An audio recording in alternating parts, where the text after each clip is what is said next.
gaseous discharge lamp.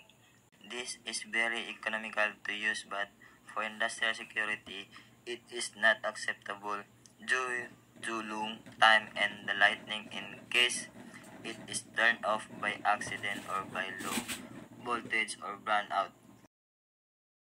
Types of gaseous discharge lamp. Mercury vapor lamps. This lamp give a blue-green color light due to the presence of mercury vapor. Its initial cost is higher than the incandescent lamp of the same voltage but is more efficient and gives more light.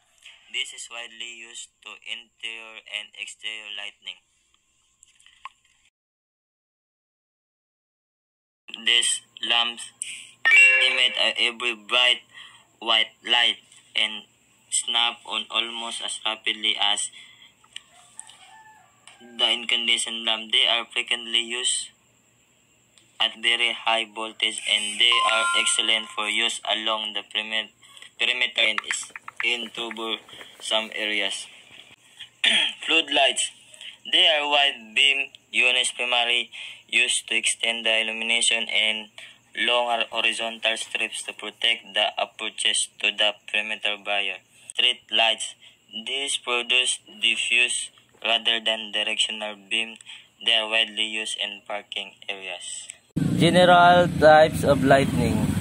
Number 1, incandescent lamp. For example, produce the light by heating a sensible material to high temperature. When any solid or gas is heated commonly by combustion resistant to electric current, it gets by a color of balance. Number 2, mercury vapor lamp.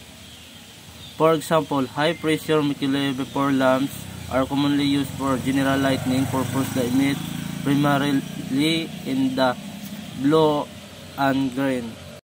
Number 3, metal halide. For example, compounds include calcium chloride, silver chloride, sodium chloride.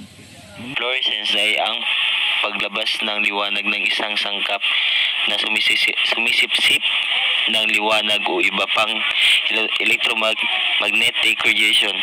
Ito ay isang anyo ng luminescent. Ang mga high-pressure sodium ay bahagi ng mga pamilya ng mga intensity light bulbs na naglalabas ng malaking halaga ng liwanag at nakakatulong ito sa maraming mamamayan tulad ng mga daanan, gusali, bahay at sa ating paralan. Malaking tulong ito sa bawat tao dito sa mundo. Type of lighting equipment. Number 1, floodlights. Floodlights ay mahusay na mga pictures na ilaw na naglalabas ng malawak na sinag ng liwanag.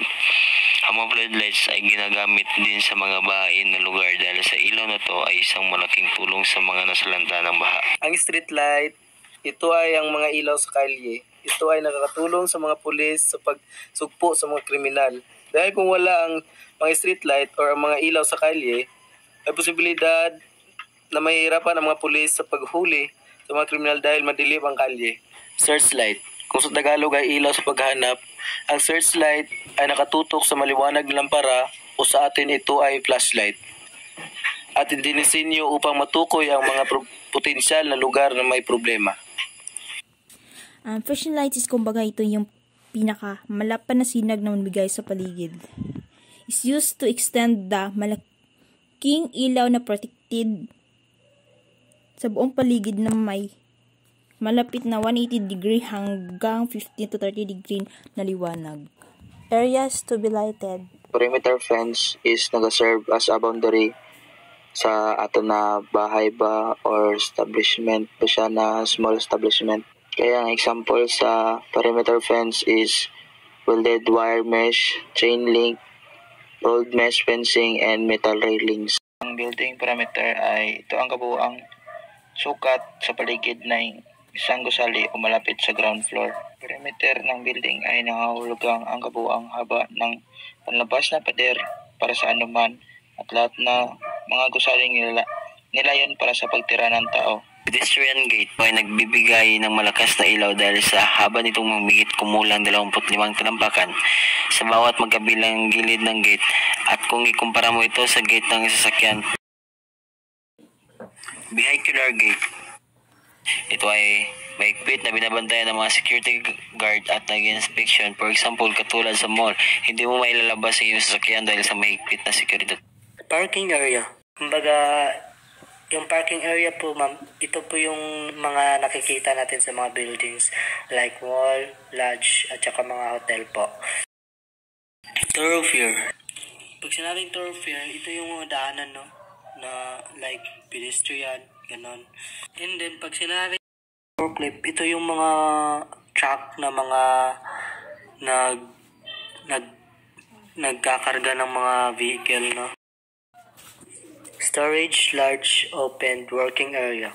Mga piers, mga pantalan, at mga ibang mga sensitibong mga area.